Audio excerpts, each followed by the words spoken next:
할렐루야. 7월 9일 새벽 기도에 나오신 여러분들을 주님의 이름으로 환영합니다. 먼저 우리의 신앙을 함께 고백하며 예배의 자리로 나아가겠습니다. 나는 전능하신 아버지 하나님 천지의 창조주를 믿습니다. 나는 그의 유일하신 아들 우리 주 예수 그리스도를 믿습니다.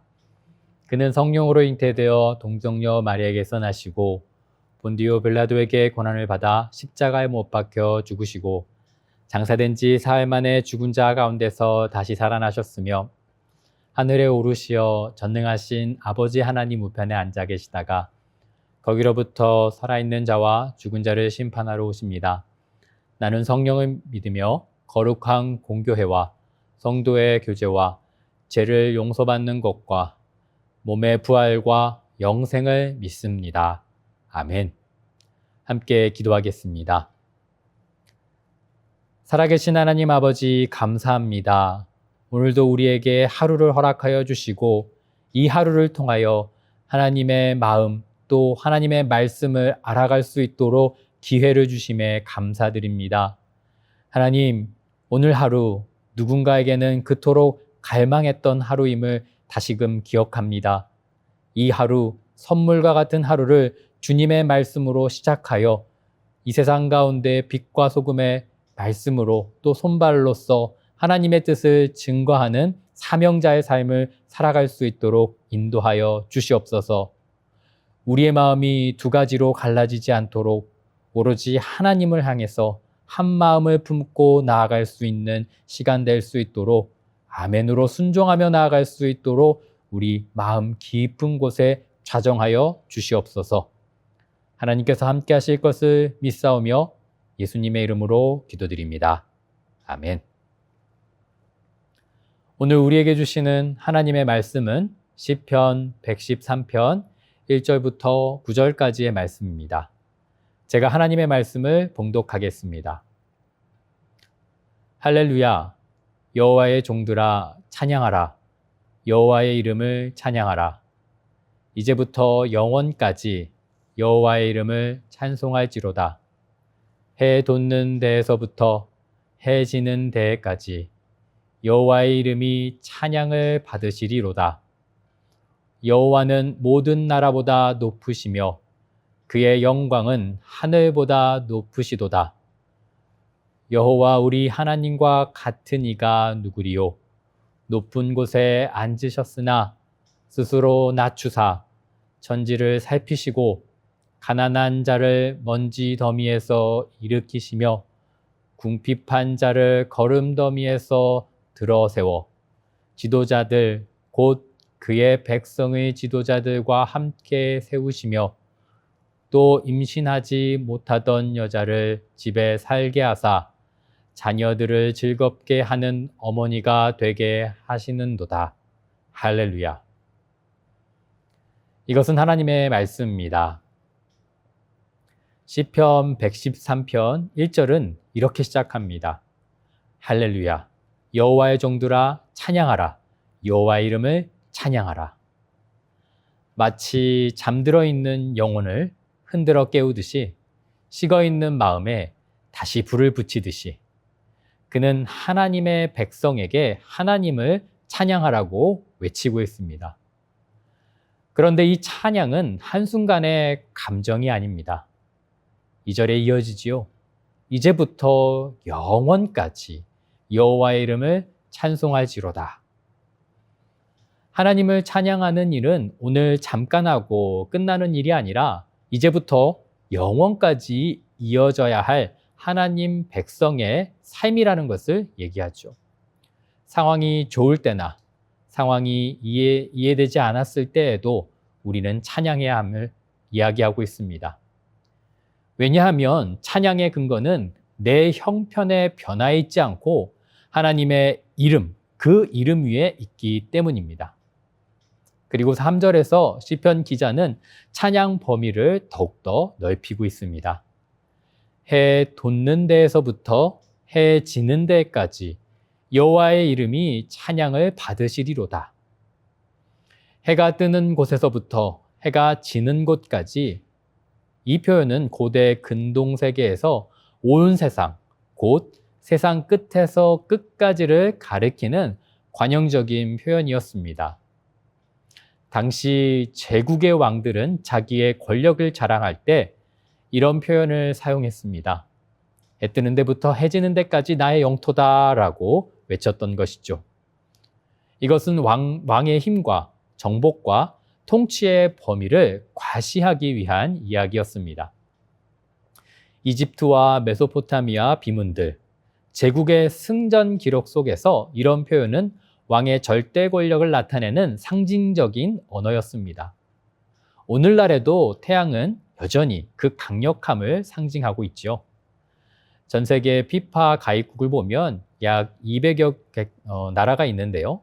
그 가운데 적지 않은 나라들이 국기에 태양의 형상을 상징하고 담아내고 있습니다. 대략 20개국 정도가 태양을 그렇게 표현하고 있다고 하는데요. 왜 그럴까요? 태양은 생명과 권력과 빛, 희망, 상징을 나타내기 때문입니다. 해 뜨는 곳부터 해가 지는 데까지, 이것은 어둠이 물러가고 태양이 비추면 생명이 자라가고 태양이 높이 오르면 그 빛이 모든 것을 드러내기 때문에 태양은 중요하지요. 그래서 고대로부터 사람들은 태양을 단순히 자연 현상으로 보지 않았습니다. 태양을 이야기한다는 것은 태양을 신처럼, 또 어떤 왕들은 태양의 빛이 자기 권력으로 상징하면서 그렇게 자신을 높였던 것이지요. 시편 113편은 포로기 후기, 대략 기원전 5세기 전후의 신앙 공동체 안에서 불러졌다라고 합니다. 이 고백은 더욱 깊은 의미를 담고 있는 것이지요. 당시 이스라엘은 페르시아 제국의 영향권 아래에 있었지요. 페르시아 제국의 거대한 힘을 가진 그런 나라로서 왕의 권위는 하늘에서 내려진 것처럼 여겨졌습니다. 페르시아는 태양과 빛을 매우 중요한 상징으로 채택했지요. 대표적인 상징이 파라바하라라는 것인데요. 거기에 보면 날개 달린 원반 모양의 문양, 그것이 바로 태양과 영원성을 떠올리게 했고, 왕들은 자신의 권위가 이런 태양에서부터 출발했다라고 생각했던 것이죠. 페르시아 왕들이 사용한 군기인 테라프시 카비아니, 그 속에도 태양, 별, 보석 같은 상징들이 담겨 전해집니다. 이것은 왕이 단순히 정치적 통치자가 아니라 온 세상을 다스리는 신성한 권위의 대리자라는 이미지를 만드는 데 사용했던 것이죠. 그런 시대 속에서 이스라엘 백성이 해 돋는 데에서부터 해 지는 데까지 여호와의 이름을 찬양하리로다라고 노래했던 것입니다. 이것은 제국에서 볼 때 그 언어의 주인이 바뀐 모습이었지요. 다시 이야기하자면 신앙 고백과 선언과 같은 이야기입니다. 제국들은 이렇게 얘기하죠. 해 뜨는 것부터 해 지는 것까지 왕의 권력이 영향력이 미친다라고 얘기했을 것입니다. 그러나 시편은 해 뜨는 곳부터 해 지는 것까지 여호와의 이름이 찬송을 받으셔야 한다라고 선언하고 있는 것이지요. 세상의 끝에서 끝까지 높임을 받아야 할 분은 제국의 왕이 아니라 창조주 하나님임을 나타내는 것입니다. 모든 나라와 모든 권력, 모든 왕자 위에 계신 가장 높은 여호와의 이름을 선언하는 것이지요. 여호수아 10장에 너무나도 분명하게 드러나 있습니다. 여호수아가 아모리 족속과 싸울 때 그는 하나님께 기도하였습니다. 태양아, 너는 기브온 위에 머무르라. 그리고 성경은 태양이 머물렀다라고 증언합니다. 당시 가나안 사람들 역시 태양을, 그 주체를 신으로 숭배했던 모습이었지요. 그러나 하나님의 사람 여호수아가 하나님의 이름으로 태양에게 멈추라고 명령했을 때 그 태양이 멈추었던 것입니다.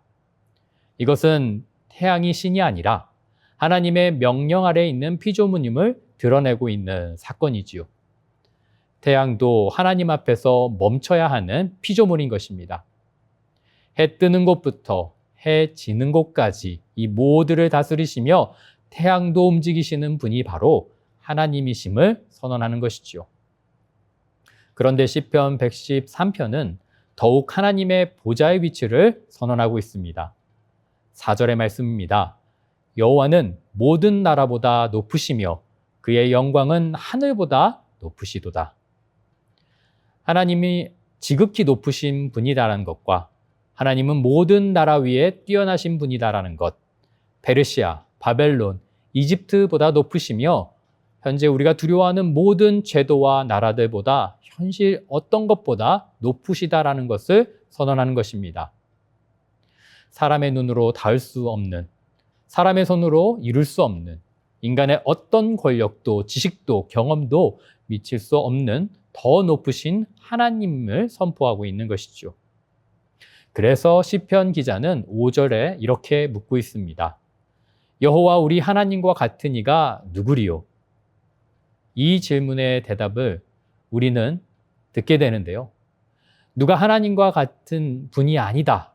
그분은 모든 이름 위에 뛰어나다라는 것을 선언하는 것이지요.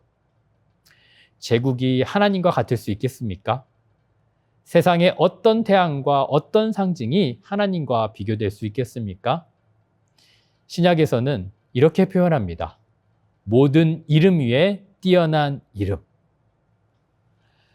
그런데 바로 다음 절에 성경은 우리를 더 놀라운 것으로 인도하고 있습니다.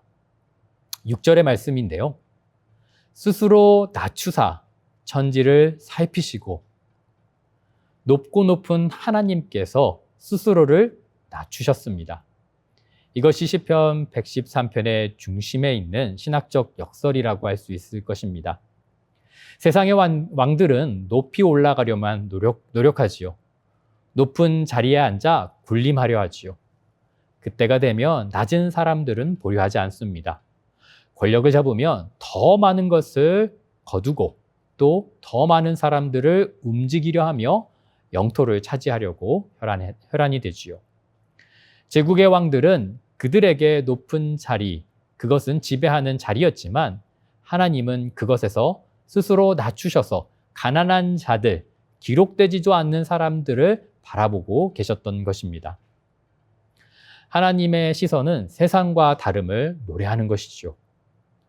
하나님은 높으시기에 낮은 곳을 보시는 분이 아니라 참으로 높으시기에 낮은 곳을 살피며 참된 왕으로서 스스로 겸손하시어 낮추시는 분임을 선언하고 있는 것입니다.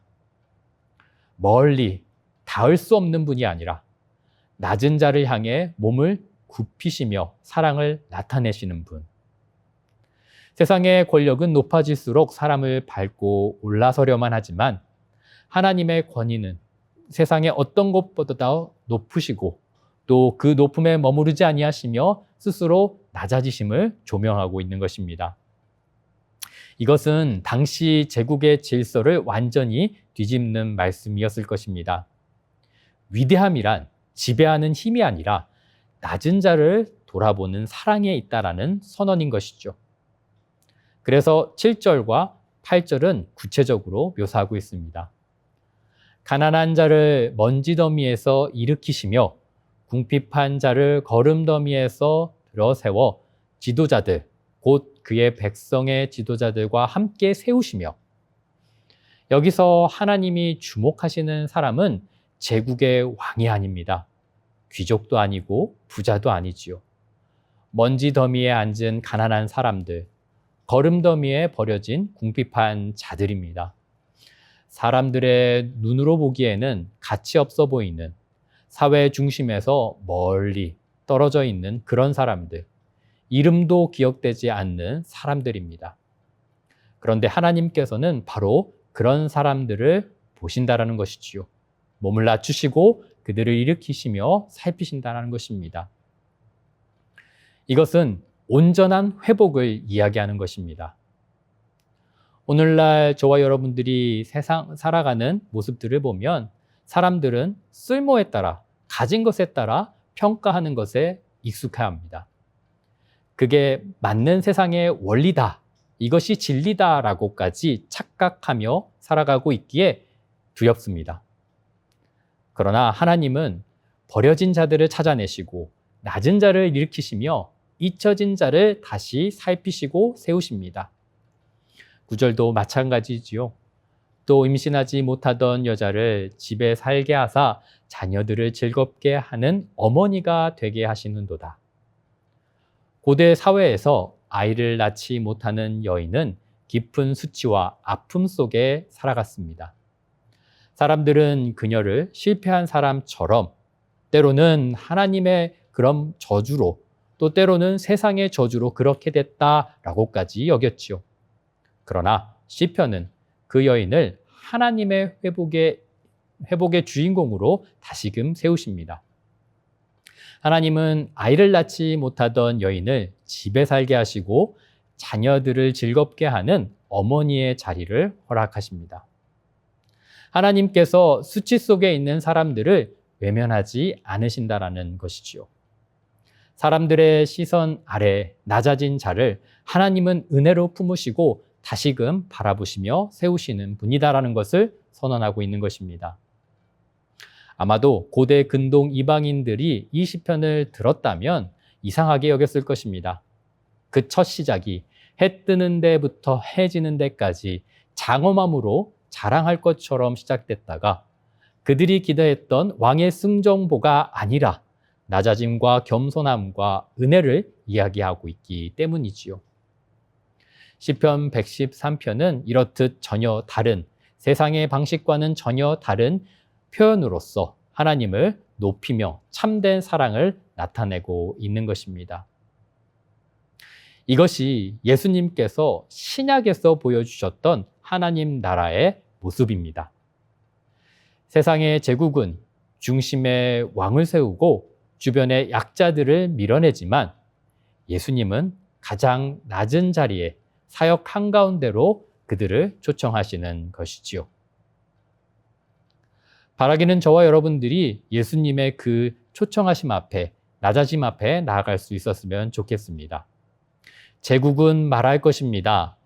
왕은 지극히 높으니 너희도 복종하라. 우리의 세상도 그럴 것입니다. 그러나 시편은 선언합니다. 하나님은 지극히 높으시기에 가장 낮은 자를 일으키신다. 그러므로 시편 113편의 찬양은 단순히 입술의 노래가 아닙니다. 이것은 완벽함을 추구하는 세상의 질서에 대한 신앙의 저항입니다. 세상이 높아지고 성공을 말할 때 우리는 낮은 곳을 살피시는 하나님을 찬양하며 그분의 시선으로 가야 하는 것이죠. 찬양은 현실을 하나님의 눈으로 다시금 바라보게 만듭니다. 내가 처한 상황이 전부가 아니라 나를 살피시는 하나님이 계시다는 사실을 붙들게 하는 힘을 제공하지요. 예수 그리스도 안에서 가장 분명하게 드러난 이 사실, 지극히 높은 하나님께서 스스로를 낮추시며 말씀 가운데 말씀의 완성으로 이 땅에 서신 것을 우리는 기억해야 합니다. 하늘 보좌에 계신 하나님의 아들이 사람의 몸을 입고 이 땅에 오신 사건으로 완성되는 겸손. 예수님은 왕으로 오셨지만 제국의 왕과 같지 않으셨지요. 말 구유에 오셨으며 가난한 자들과 함께 하셨고 병든 자들을 만지셨으며 죄인들의 친구가 되셨습니다. 그리고 그 마지막은 십자가의 자리까지 낮아지셨습니다. 세상은 십자가를 수치와 실패로 보았지만 하나님께서는 그 십자가를 통해 죄인을 일으키시고 먼지더미에 앉은 저와 여러분들을 하나님의 자녀의 자리로 초청하여 주신 것입니다. 이것이 바로 복음입니다. 그러므로 우리는 다시 1절로 돌아가야 합니다. 할렐루야, 여호와의 종들아 찬양하라, 여호와의 이름을 찬양하라. 우리가 찬양해야 할 이유가 바로 여기 있는 것이지요. 하나님은 높으시지만 그 높으심에서 낮아지시고 그리고 우리를 사랑하시며 품으셨다라는 사실이 우리에게 힘이 된다라는 것을 잊지 않는 저와 여러분들이 되었으면 좋겠습니다. 또한 그분께서 스스로 낮추사 우리를 살피셨듯 우리도 예수님처럼 낮은 자리로 향하며 나아가는 우리들이 되기를 간절히 소원합니다. 함께 기도하겠습니다. 살아계신 하나님 아버지 감사합니다. 시편 말씀을 통해 예수 그리스도께서 낮아지심, 그리고 세상 왕처럼 세워지는 것이 아니라 가장 낮은 자리에서 섬기심을 다시금 기억하게 하심을 감사드립니다. 이 사실을 우리의 삶 가운데 받아들이며 우리의 일생을 통해 낮은 자리에 취할 수 있는, 그래서 예수님께 칭찬받고 하나님께 인정받는 성도 될 수 있도록 인도하여 주시옵소서. 이 힘겨운 싸움에 우리의 힘으로는 할 수 없사오니 성령께서 함께 하심으로 넉넉히 감당할 수 있는 힘을 허락하여 주시고, 그래서 스스로 낮아짐을, 그리고 낮고 낮은 자리 가운데 오셨던 십자가를 더욱 굳건히 붙잡고 나아갈 수 있는 오늘 하루 될 수 있도록 인도하여 주시옵소서. 하나님께서 함께 하실 것을 믿사오며 예수님의 이름으로 기도드립니다. 아멘. 계속해서 기도하며 하나님 앞에 나아가겠습니다.